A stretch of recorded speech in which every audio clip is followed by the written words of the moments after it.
This is, I've been doing this now for 20 years. It's actually something I've kind of become known for. Started working on this the first week in September. Basically what I'm doing is looking at the projected pattern we're in this winter, and I'm just going through data sets and looking at what's most likely. Obviously anything can happen any winter. And sometimes you come out guns blazing, you're like 90% chance is going to happen, and that winter turns out to be in the 10% chance of what could have happened, if that makes sense. So thank you for nodding. All right, here we go. Let's look back, shall we? At the last time we had a big storm. Remember this one? This was February, 2 Februarys ago of 2021.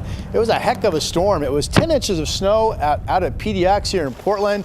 We had up to 15 inches fall in Clark County. And now let's change the piece of video and take you down south. This was Oregon City, West Linn, into Marion County, where it turned out to be an historic ice storm. This was the same storm. Historic ice south of Portland, historic snow north of Portland.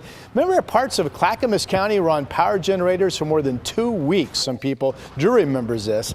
Okay, so could that happen again this year? I will tell you, we're in the same weather patterns. We come out to the weather graphics. We're in the same weather pattern that we had 2 Februarys ago. But statistically, it's not likely. Let me take you through what we found. So last winter, this was snow in April. That was one of the big headlines of last winter. We had the record late April snow. It was a couple inches that fell around the 11th to 12th of the month. We'd never had that before.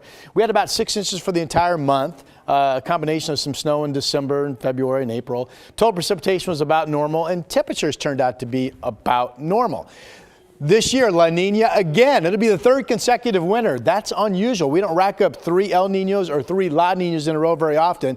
3rd La Nina in a row. And what happens in La Nina is typically the jet stream quadrant entrance into the U.S. is right in the Pacific Northwest. So that's why we typically expect active winters, good amounts of precipitation. Cold air pools down over the Dakotas. It was that cold air pooling that fed us an east wind that fueled that snow and ice storm 2 Februarys ago. So something we'll be looking at. Okay, what this shows you is the projection of La Nina from the forecasters with NOAA and the National Weather Service. So this is the equatorial water temperatures out in the Pacific. This would be normal, neutral zone. When you're colder than normal, you're La Nina.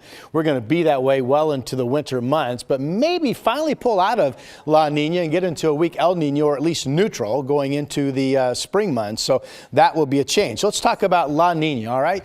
This winter's headline, 3rd one in a row. Strong La Ninas give us a couple inches on average above normal precipitation. The wettest is actually a moderate La Nina on average, more than 3.5 inches above normal, and weak La Ninas can actually be quite dry. And this year, moderate La Nina to start and then weakening. So I think we'll be kind of in the middle of that. And if you average that out, you come out about normal.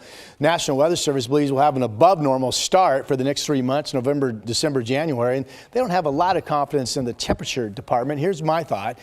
Despite the chilly start to November, December, more normal to mild rainy patterns, very active, drier, quieting down somewhat in January. The best chance of an Arctic blast this time around will come in February.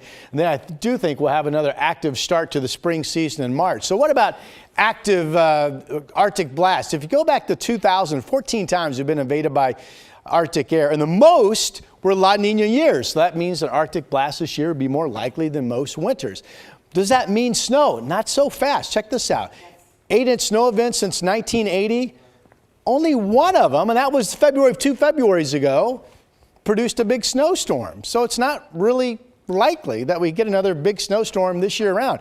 It is likely La Nina will have some snow, at least a couple of frivolous events of 2 to 3 inches. If we're going to get a big snowstorm this year, I think it will be late winter, February into March. What about Mount Hood real quick? La Ninas are the mother lode of good snowpacks, over 100% on average. And this winter, I think, maybe not over 100%, but 85 to 100% would be a good Mount Hood snowpack season. So again, to recap the valley, wet, typical November, December. I don't really like our chances of any snow before January 1st. And if, it's not likely, but if we get a big snowstorm this year, I think it will be February into March.